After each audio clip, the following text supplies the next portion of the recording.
Local São Paulo, tem Wi-Fi grátis e essa sala aqui possui saídas de segurança bem sinalizadas. Então, se qualquer coisa acontecer, você pode se dirigir para uma dessas salas. Pode usar o celular, não precisa desligar, só usa em modo silencioso. Dá para filmar, fotografar, postar, sempre usando a hashtag BigFestival2018. Vamos aproveitar.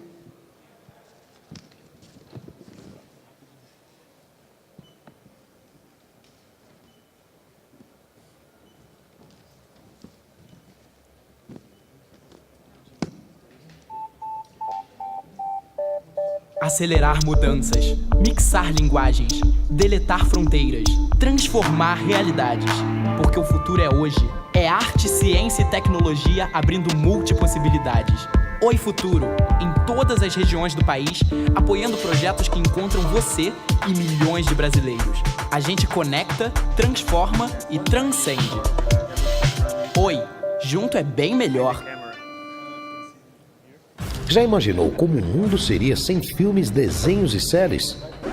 O BNDES faz a diferença para tirar do papel as produções audiovisuais brasileiras, levando essas produções do Brasil para o mundo e conquistando prêmios internacionais. E além disso, o BNDES investe em salas de cinema por todo o país, fazendo com que todo mundo possa sentir de perto a magia do cinema. BNDES. Onde tem BNDES, tem desenvolvimento. A Dow, líder mundial da indústria química, apoia ações de cidadania corporativa com o compromisso de avançar o progresso humano. Essas ações são baseadas em 3 pilares: soluções para a força de trabalho, soluções de negócios e soluções para a comunidade. As ações dentro do pilar de soluções para a força de trabalho visam capacitar educadores e aumentar o interesse dos estudantes nas áreas de ciência, tecnologia, engenharia e matemática. Trabalhando iniciativa STEM, a Dow colabora para construir a força de trabalho do amanhã. Boa tarde, pessoal. Dando sequência aqui aos painéis do Big Festival. Agora a gente vai falar sobre aquela pergunta que deixa todo mundo com a pulga atrás da orelha, né? O que acontece se meu game não for escolhido pelos publishers? Né? Então, para conversar sobre esse assunto, que você pode participar baixando o aplicativo do Big Festival, mandando sua pergunta, que a gente vê aqui no final. Estão aqui no palco Hans van Brakel, da SOEDESCO. É isso mesmo? Isso aí. Sure. Como é que diz? Sure. Yeah. How do I say? SOEDESCO. SOEDESCO, ok. Thank you. Daniel Monastero, do Garage 227. E Orlando Fonseca, Imagination Studios. Então, eu vou deixar eles falando aqui. No final, a gente lê as perguntas com eles. Palmas para eles aqui. Obrigado.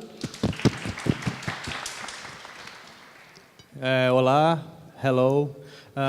I'm going to mediate this. I'm part of the speakers, but I'll mediate a little bit. I'm Daniel Monastero from Garage 227. The idea of this talk is you can't always get what you want, but, right? If you try, you can get what you need. And that's the idea of coming together, publishers and developers, to find a common middle ground and actually get a contract that will get your game made and funded and published. Several countries, several languages. The idea is that if you take the road of going to a publisher, what can you expect? And what are the blind sides of it? What don't we as developers know? And Hans, here representing the publisher, SOEDESCO, a publisher, right? Not the publisher. They are publishers for Shiny. We work together on other projects, and I want to let him introduce himself and SOEDESCO a little bit. All right. Well, so I'm from SOEDESCO. We're a publisher who works mostly with indie games, doing some projects of our own. We're focusing on Steam and consoles, so PS4, Xbox One, and Switch, both on the digital and on the retail side. So, and Orlando is here from the VR company Imagination. His game Mono Wheels is being published right now. He has a publishing deal in place. He's been in the industry for a long time, and I'll let him introduce himself. Hello, I'm Orlando from Imagination Studios from the south of Brazil. We will complete 11 years this year, next month. And throughout our history as a company, we worked with several publishers, and we had the good and the bad, and it will be nice to talk about that. Right. So as we were doing our first game, Shiny and all that, we were looking for publishers. We needed publishers, and there was a very interesting conversations that we had because we didn't know anything about the publishing side of the business. We thought we knew, but we don't know. And I think one of the starting points is like pitching the game, and what is the idea of approaching a publisher with an idea that is actually, right, for instance, just funded. You need funding for the game, or you just need someone to actually help you put it on, go to the market with it, reach more people, do, just get your game to the audiences. In that sense, we're going to talk about the pitching side of it, and some of the good and bad stories we have about doing that. And the idea is that how do we approach a publisher with a game and with a pitch? I'll let Orlando maybe start on that. You did for big brands and small indie games. So how do you approach a publisher with your idea, your game, documentation, videos, and whatnot? So we've been to 2 acceleration programs in our history as a company. The first one was Game Founders.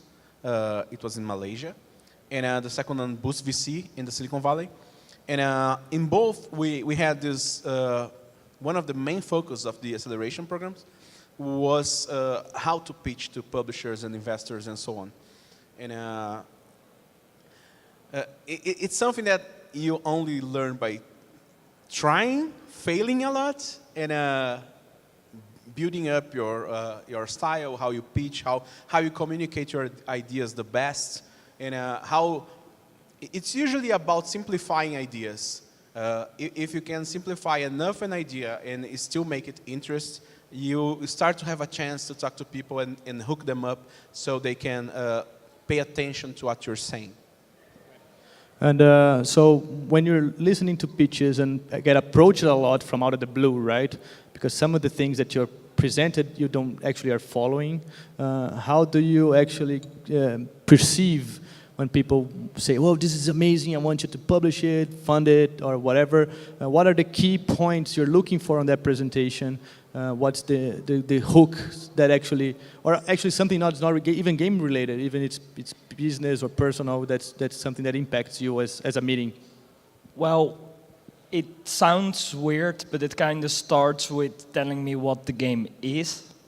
I get so many pitches where I read a lot of words, and after it I still don't know what the game actually is. And that sounds very simple, but since everyone always saying we're like a combination of this and that, it always kind of ends in the middle of what it is. And the second thing is, don't feel bad by just asking what you want. I mean, for a lot of publishers, they work with limited budget depending on the time you ask them, and they get sometimes, especially in the weeks before events, they get between 40 and 100 emails a week with invites from developers, pitches from developers. So they like it when you just say, hey, I'm looking for a publisher, this is the funding I need, I'm looking for this in support. Because, I mean, we're a relatively small publisher, so if someone needs $1 million, and it happens a lot, I'd rather say immediately, you can better ask someone else, than first read everything and only figure it out after. And I can also tell from experience a little bit about Shiny. When we started Shiny, we had that issue. Like the game was there, the demo was there, the document was there, but we approached publishers like, yeah, but what is about your game that's the hook, the interesting thing? How do you summarize it in a small sentences? So Shiny is about this little robot that goes around using his battery and energy to rescue his friends. It's all about sharing energy and saving your friends. That's published by SOEDESCO now on consoles. And to get to that, phraseology that this is the pitch, this is the elevator pitch, this is what the game is all about. You can see the video, you can see the document, but the game is about this robot saving his friends. No violence, no anything else. And then we need this. And that took us a lot of failing on that thing, a lot of failing. And then getting the weirdest question is like, why do I care from a publisher? And that's the worst thing that can happen to you. Like, why do I care? I don't know. Like, don't you care? Like, that's a weird thing to be in a publisher, because you should know why your game should be cared about. And it maybe is there, but it's a question of phraseology or trying a lot, even in the office, to other people. Can you understand what I'm saying? And sometimes people in the office don't understand you, right? They don't really, you speak a lot, talk a lot, write a lot, and get nowhere. And I think you did a lot of experimenting with that on the broad thing you did. Yeah, on Monoils we had the same issue, but we had a clear idea of what we were looking with the game. the idea was we want to make a road rash in virtual reality. But I didn't want to sell as a road rash clone. So, and there's various unique selling points to the game that we had to, with time, incorporate that into this pitch so we can show to people, okay, this is a game in a post-apocalyptic scenery. It's in Brazil 50 years from now. And you ride inside these one-wheeled bikes and you beat the shit out of the other racers. Yeah, but that's nice. It gets a hook there, not just road rash in virtual reality, because you're expecting something that is, you can see it, but there's a whole potential there that you don't see. And about how important is that kind of, you spoke about it a little bit now, Hans, but to have a clear view that makes the developer passionate and clear that that's something that should be picked up by a publisher, because that's the whole thing, is like dating, right? Like, hey, you need to pick this up. Yeah, but I mean, you are passionate about it, but you cannot convey the addition at that point that Orlando was saying, or I was trying to say for Shiny. I think it's more like you need to go to several steps. Because if you tell a publisher, hey, it's like road rash in virtual reality, of course you don't want it to sound like that, but at least it sort of triggers the first step. So say something like that, so publisher immediately has an idea what it is. And then it's a matter of showing something on it. And then like the third step is saying, why is this different? Why is this unique? Why does it sell? But if you already went to sort of the first two steps, then you know there is interest. And then it's a much more open conversation. Right. So, and now we go to the point you said about the budget, what you want and what you're looking for. Like, even though you don't get funding, you still have to be a budget there. I have an interesting story about this. Last week, we have the regional association from the south of Brazil, which I'm part of. And last week, we had a session with several of the newest companies in the association doing their pitches for us, so we can judge before they come here and talk to the publishers. And I think only one of the bunch had an asking in their pitch. They were only showing the game, And, well, but what do you want? I don't know, maybe get a publishing deal. For what? How much? And this is a common mistake for first-timers. Or for people starting to try to show their games, especially in events like Big, where you have the matchmaking and a lot of publishers and investors come here. You have to have an asking, right? Yes. Yeah. And that point is like there are some hidden costs, even though you will not get any funding at all. But if you're asking for distribution, localization, QA, PR, and marketing, even though the developer won't know how much that's going to cost, the publisher will know how much it's going to cost to do that for a game, indie game on this genre or audience that you're seeking. And how do you think about it? Like how do we can at least be aware that the publisher is also spending money, that even it's not funding, it's other type of. If it's about funding, there are always two major challenges. The one is that the developer is asking for the funding tomorrow. I mean, they're pitching and then asking, when do you need the money? And it's always tomorrow. And the difficult thing with that is that sometimes with those developers I've been in touch for a while, but a couple of months before that moment they don't feel ready to talk about it. And we have at the moment I think 12 or 15 titles in the pipeline, so they all cost money, they all have costs we need to spend on, so making money free tomorrow is difficult and need to keep in mind that that might be a challenge. The second thing is that many times I heard developers say, hey, I spent 150K, 200K, even more into this game, so you should spend at least the same. You should pay me at least the same in funding. But the 100K or whatever from the developer, that's for 80, 90%, it's paychecks, it's people. And the money you're asking from a publisher is out-of-the-pocket investment. On top of that come their own paychecks, their own marketing costs, their localization costs, their testing costs. So you need to keep that in mind when you're asking for a certain amount of money.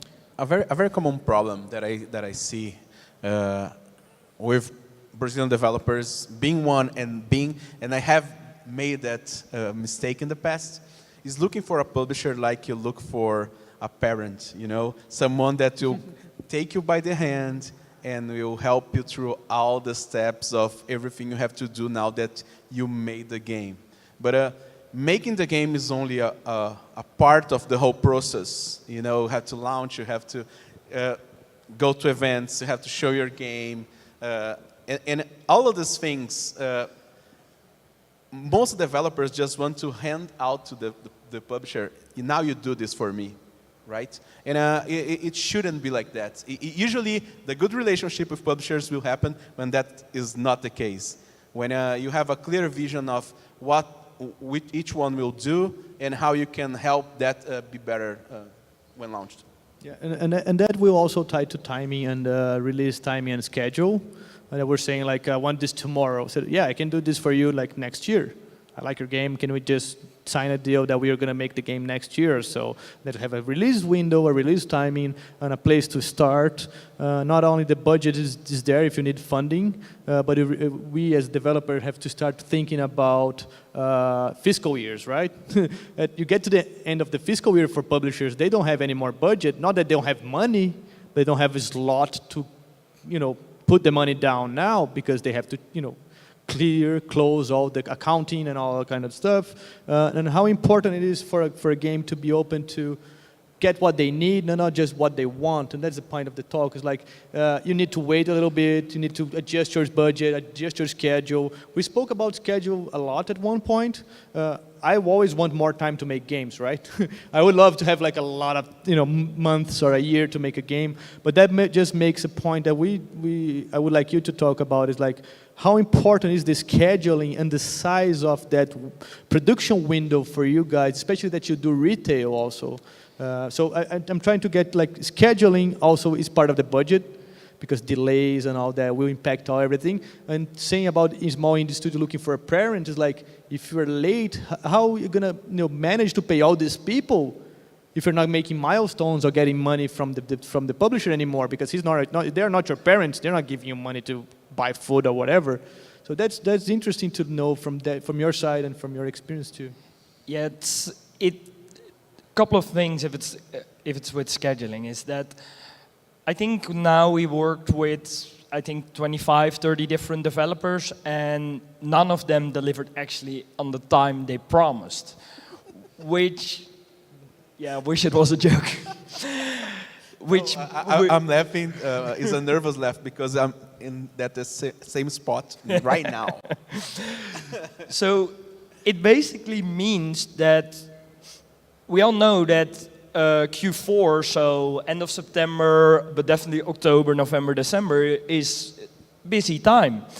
So if a developer tells me, yeah, we are able to release this in August, I'm very hesitant, depending on the deal, of signing that game. Because I know he's going to be late. And if he promises me August, it will be end of September, or maybe even October. And I can't launch in October, so I need to push it to Q1. And that's like 3-4 months extra cost, which we need to be able to spend on that.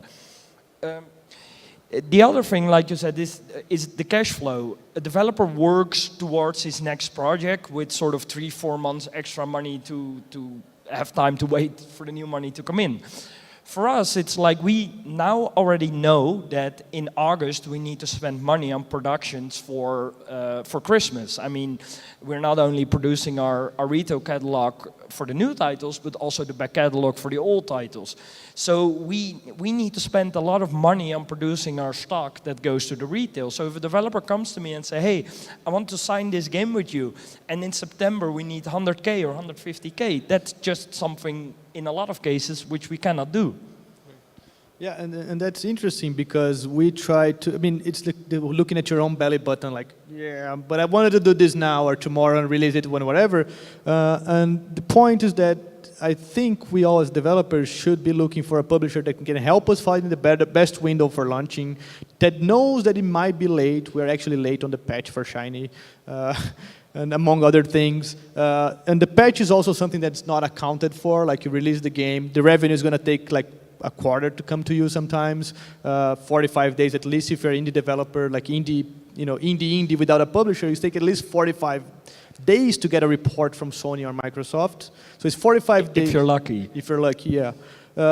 So you should be taking 3 months to get any revenue from the game. And also, if you're funded, you're getting recouped to the publisher. So the publisher is getting their money first, so you're making no money at all, and you have to do a patch, right? 1 or 2 or 3 or 4 or 5 patches, or emergency patching. And that's out of your budget anymore. Like, it should be budget on the original development budget, right? It should be there at some capacity that you need to keep rolling the game without any financial support anymore and be ready to do patching or whatever. So Well, that's why you need to take that into account. I mean, we had one developer recently that came to us and said, hey, we need 3 more months to finish this on the Xbox One PC, and then it's done. It was a very low budget because they came from an area where it was not very expensive. And still, because we want partners. We don't want to make a game and then get a game and then make a lot of money. We want partners. So we looked at the schedule and we said, you're not going to make this. Which was necessarily bad for us because it meant that he went back to the drawing board, came up with a new schedule, which was more important, which was more costly for us. And then he came back and again we said, you're not going to make it. So we sent him back 3 times, budget went up 3 times just for that. And even though we got 3 new schedules, he's still late. So you need to take that into account. yeah. Well, we suffer of that the same problem every time. We never deliver anyone in the dates that we promise, I think. It's a constant. We as game developers should know that. We try to estimate with a little window after what we think the time will take, but we are always wrong. And we are in the exact same position right now. We are about to launch a game that it was supposed to launch this month, but it will probably take 2 more. Well, that's... Could be worse. Exactly, I know. But you have to have a good relationship with your publisher in order for that to not be a major problem, you know? And you have to plan the company on the budget side. You need to know that you'll probably go over that time and you still need to pay people next month. Exactly. And the funny thing about scheduling is like one of the projects we are doing right now, we are actually on schedule, but it's a co-development. That's funny, but the communication is key. I think communication is the most important thing because, as I understand from experience, what we have, like people fall out of sending emails, answering emails. They don't engage with the publisher anymore. They're afraid to say, well, we screwed everything up now.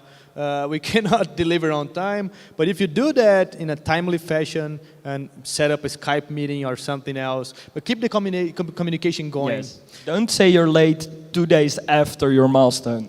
Yeah, don't say you're late after you're late. And that's the point. I think you have been there a lot, Hans. We spoke about it when we started working together. We actually became a better company once Shiny was signed by SOEDESCO on the digital side of it, because we actually were able to engage with the producers. We are through several steps of deals of like 7 degrees of separation with SOEDESCO at one point with Shiny. But once we got in touch with them, we were able to actually say, well, look, this is the big picture of the studio. You start to know us. Let's meet at GDC. And then let's meet at whatever, and then they come to Brazil, they visit the office, and they start to know the people who work with us, the challenges we have, the strong points we have, and the producers there can actually talk to you every kind of, I mean, for us now it's every day. Even non-related to game, every day we're in touch. We're still pitching things to them or whatever, but it just makes you say, hey, that makes no sense, whatever you're saying or thinking or trying to do. Are you really sure you're going to do that? I really think that feature or whatever you're doing is going to be on time or on budget. And that just makes you like, yeah. But that's 2-3 weeks before you make that mistake. And that's important to be able to get what you need from a publisher. And you have to be open to listen to them and not be afraid to say, well, this is not in place anymore. I mean, we can be or late or over budget now. We can make that decision. And that decision might be there to be made.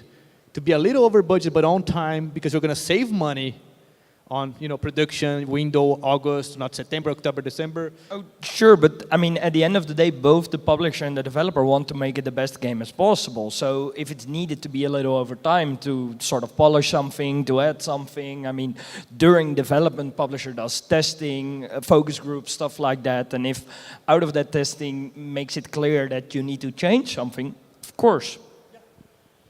There's one thing that it's a new topic actually, but I think it's important for us to bring up here.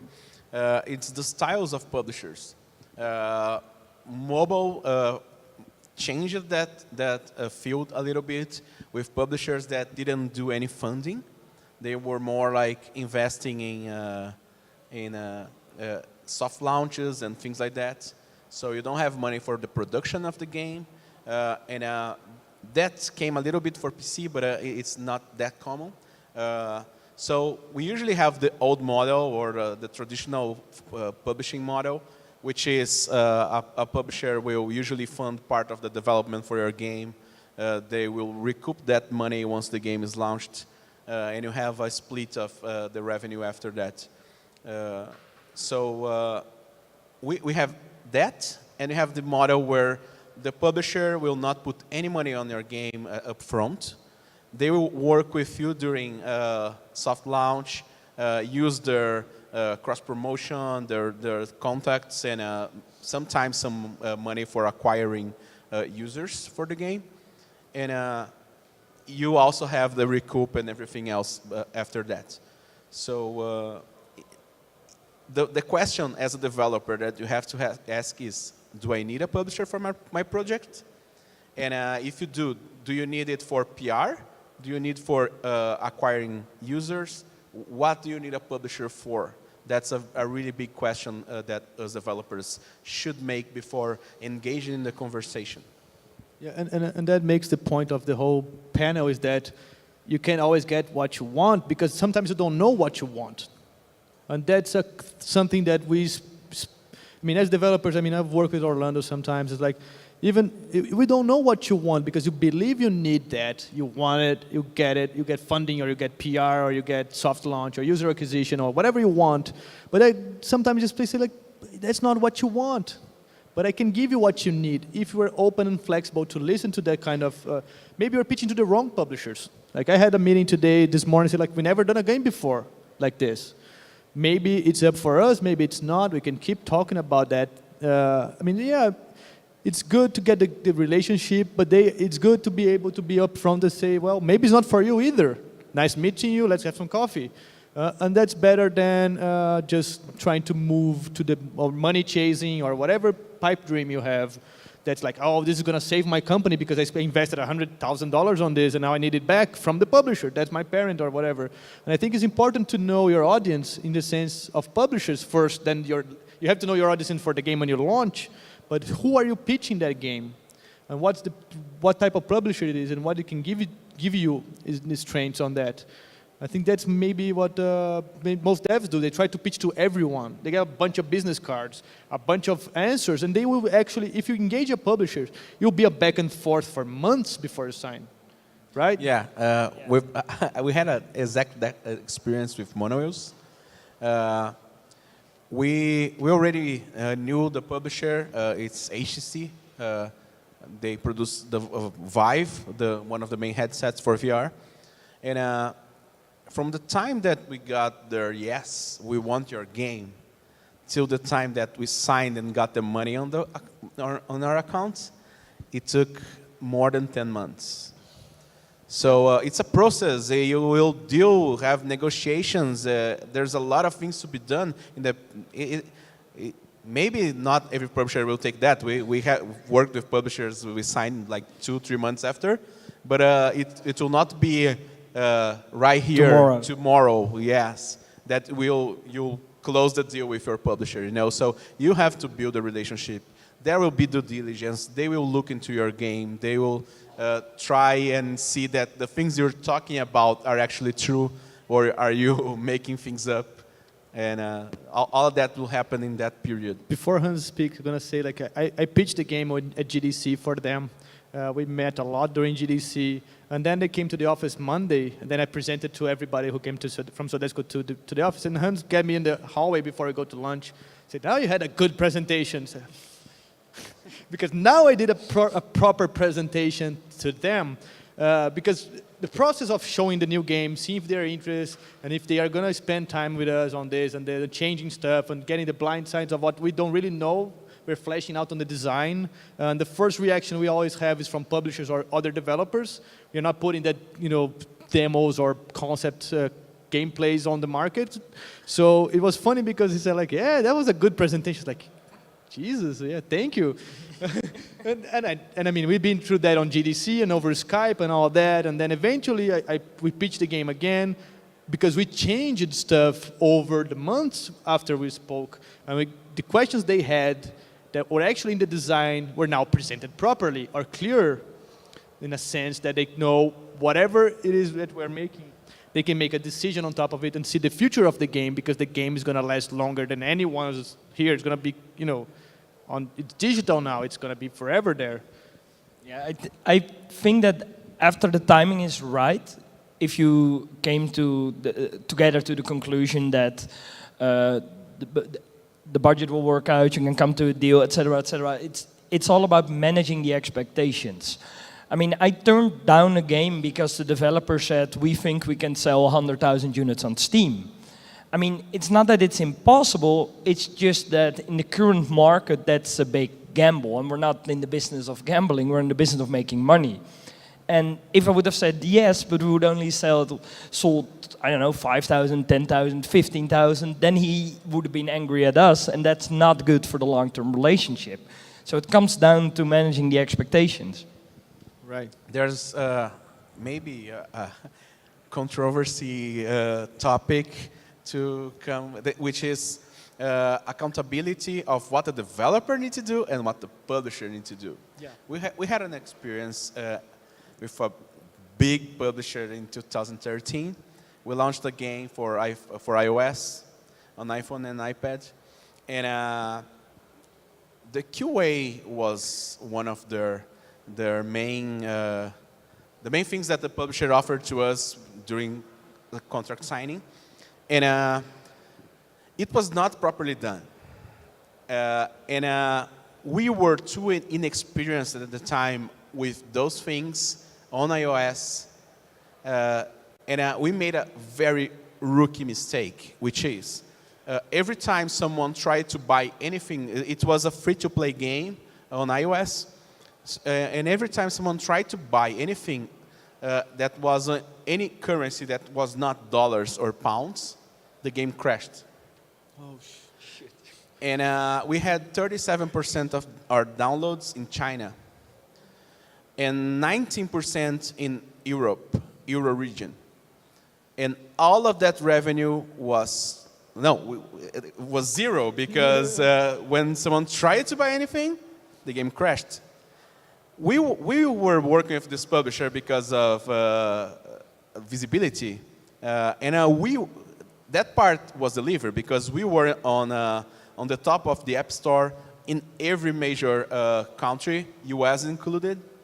But that didn't matter because we're getting 4 or 5 stars in US, and China was bringing us down to 1 star. And 2-3 days later, we were out of the launched titles there, and we could never recover. And once we went to them, and what do we do now? They just, well, there's nothing to be done, and that was it. And that was one of the times my company almost broke. Fortunately enough, that was the turning point when we went to VR. So there's a whole story behind that, but the main thing is the publisher at the time didn't have the accountability to do the QA properly, and due to a very simple mistake, we lost a lot of revenue on the launch. So yeah, and I believe that's something it's not nothing to do with you, but we had that conversation about, I'm not promising anything else besides what's in the deal. Like, I don't know how much money we're going to make on Shiny. I have a good feeling about it, right? And I actually approached Hans with the digital rights because I'm talking about accountability. They were having the retail version on disc also, only. That was the beginning of the thing. They had the disc, going to make the disc. And I said, but I have the digital rights. He didn't know about it because he thought it was with 1C, which was the PC publisher. And that's another story also. But once I approached him like in January, like a month before launch, I said like, I don't want to put a price on digital that will undercut or undervalue the retail side of it. And I don't want you promoting the digital, the retail without the digital because that makes no sense. And also we have Xbox, which we're pricing completely different on this. And why don't you take it? I said, I didn't know you had the rights for it because the other publisher was in the middle of the deal at the point. And it's like, please take Shiny from our hands. And not as a parent, but as like, I don't want to undercut you on the digital store. I don't want to be the one putting my game at $9.99 and you're selling retail for $14.99. That would make no sense at all. And the cross-promotion on Xbox and PS4 would be limp. So I was accountable for saying like, this makes no sense, not for them and for me, and we made a deal like very fast. And then he told me like, I cannot promise you anything on sales. I can only do this. We need this budget for marketing cross promotion.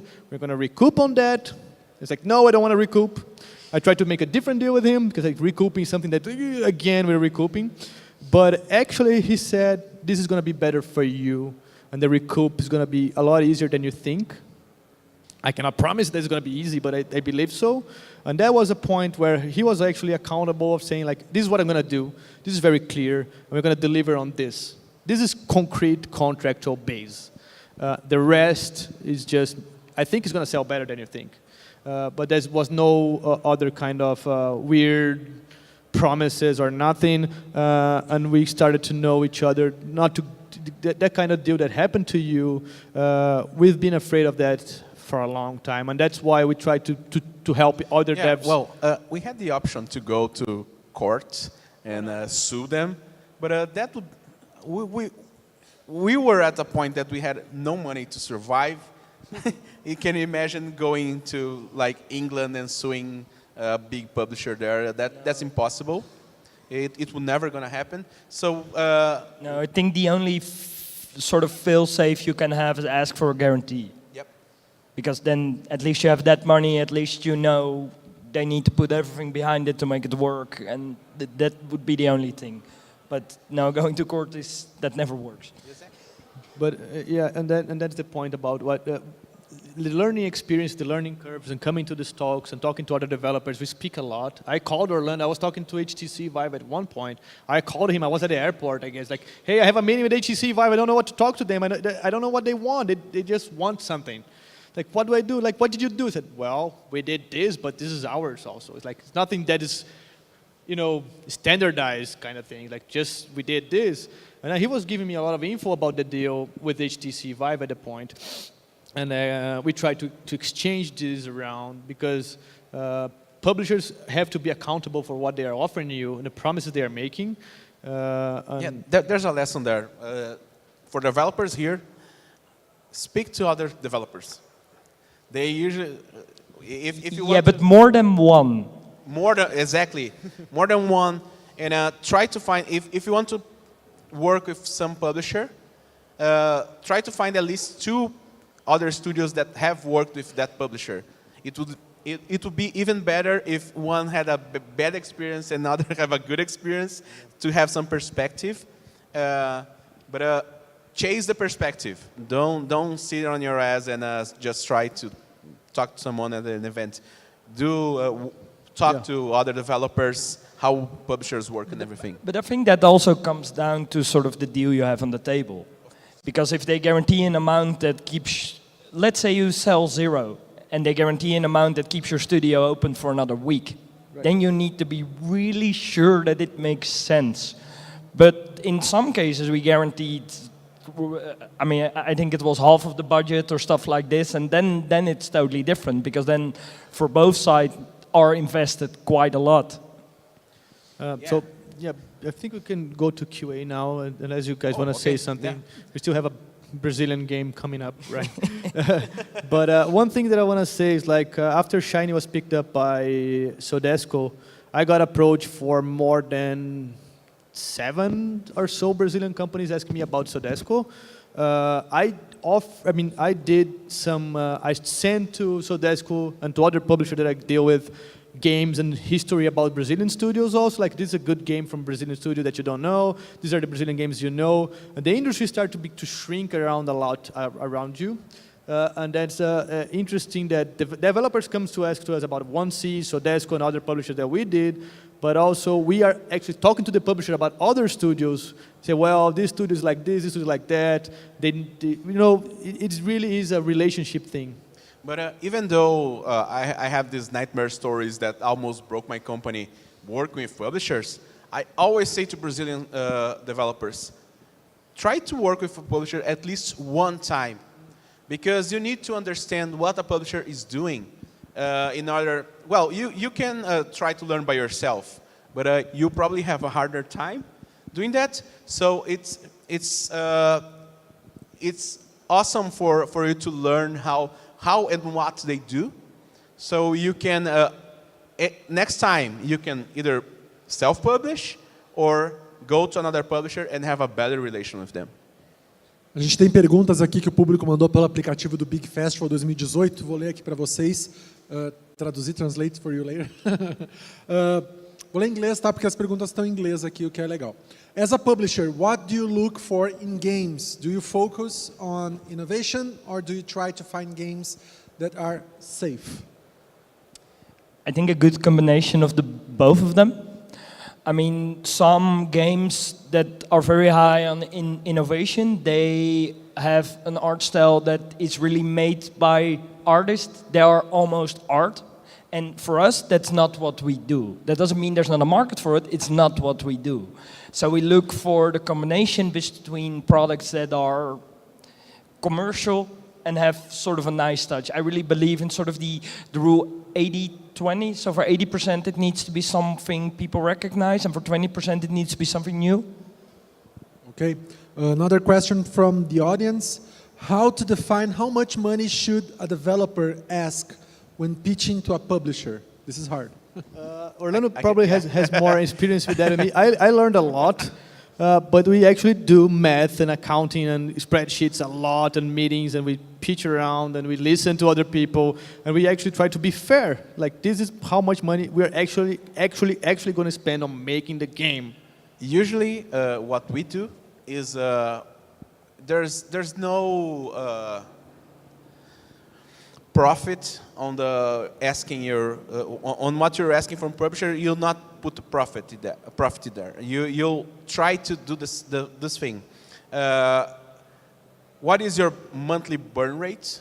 For those who doesn't know what burn rate is how much your all the costs of your company. How much for operations do you cost for a month? Let's say my company is at $10,000 for a month. So I believe I'll make this game in 1 year, so $120,000 for a year. Extrapolate that a bit for safety, like 6 months, because you probably will use those months to finish your game. If you need any extra costs for the development, put that in there as well. Usually for external art or hiring a trailer company or something like that, if that should be in your budget. And usually, after I have all those numbers, I still put 10 or 20% just to be safe. And if you're thinking about the burn rate for the whole studio, think about the burn rate for the project, right? The publisher shouldn't be paying for other stuff you do at the office. Like if you have 10 people and 7 are working in the game, budget for the 7, not for the 10, right? Just don't put everything, all your eggs on one basket, but also don't kill yeah. But also keep in mind when you're asking for the money. I mean, for us, it's sometimes I say to developers, I can get you more money if you need it, if I can give it to you in a later stage. Yeah. Because giving a developer money 6, 8, 12 months before is much harder for us than saying, hey, 2 months before launch and a big piece on launch. And usually there's milestones. Yeah. You not get all the money in the beginning, or 50-50 or anything. You have to reach milestones. So And that's when you deliver the alpha, you get something. Beta, you get and something. that's what we did with SOEDESCO on the GDC. We spoke about it. It's like, for me, I mean, we did the budget in a way that was better for the company and for the game and for everything else. And we spread it out to the end of the project, closer to the bigger deliveries, and also a lot more of the money is on the delivery of the final project.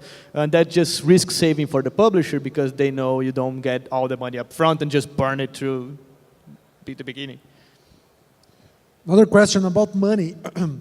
Should the money from the publisher be only for publishing, ads, marketing, community building, and not for development, hire people, buy equipment? Where should he spend the money? Well, I mean, you need funding to make the game. So if you're looking for a publisher to fund your game, so that's a development funding you need, and the other stuff will be actually part of the deal as a publisher side. If you don't need the funding for to make the game, I mean, that's what I understand from the question. I mean, in an ideal scenario, you ask for a guarantee and you ask for a marketing budget, because then you are guaranteed of income and you are guaranteed that the publisher will spend marketing. But I mean, some developers need development funds, and that's just how it is. Yeah, in our case, we usually do that. We include funding for the development and a guarantee on there will be PR, and the PR will do this, this, and this. And marketing and these events I need to be on, and we need a budget for that. Usually it's separated from the production budget, and then there's the launching, marketing, PR budget. Well, another question here. As a game developer, what are some of the precautions we have to take when choosing a publisher? What can a developer do in order to help to have a safe process of releasing a game? Talk to each other. And I have another one, hire an attorney. Please do hire an attorney to look at the contract. Yeah, Please hire a freaking attorney to look at the freaking contract. Don't sign anything without a contract.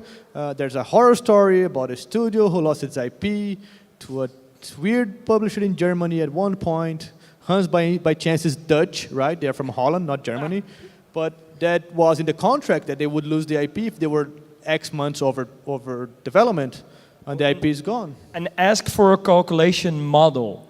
Just ask, can you send me a report? What happens if in the first month we sell 5,000 units? And then let them make the calculation for them. Because I understand, even if you think you understand how the recoupment works, it's better safe than sorry. So ask for the calculation model and say, hey, what if we sell 5,000 units? What happens? And then if you're on one line, then you can move on. Perfect. And well, this is not a rule, but usually if the publisher is asking for the IP, run. Yes. Yes. Yes, yes, yes, yes. I think that's it, guys. You have like a final considerations? Anything from the audience? We have time for one question. Uma pergunta do público, quem quiser, ali. Before Bem the rapidinho, game. fala teu nome e a pergunta. Hey guys, I wanted to know at which part of the development process of your game, how do you know you're ready to approach a publisher? What is the right time to approach a publisher? I think it depends on your experience and if you already have any relationship with publishers, because at some point, if you have a track record, publishers will have a easier time signing you with a document before anything goes into production. But in the case of the most developers here in Brazil, usually you have to have at least a vertical slice. Yes, but rather sooner than later. I mean, if you approach them, doesn't mean they sign with you immediately, but at least you know if they're interested, and you know if it makes sense to go back in, I don't know, 2 months, 3 months, something like that. That's exactly what we did for the second game. We just said, well, this is what we're doing, and then we went to the drawing board and said, this is not working. And then we just changed the mechanics and the gameplay around, brought a new game designer to head the project, and that is what we're doing right now. So sometimes you just show people like it, but they don't like all of it. And then maybe the problem is not the other, it's you. Then you have to look inside and see what's going on in the project. So sooner rather than later, but actually be concise, be precise, be clear what you're offering and what you're looking for. That I think is better than waiting. And that also you are able to choose the publishers that actually want the type of game you're making. Guess that's it, guys. Our time's up. Obrigado, gente. Palmas para eles.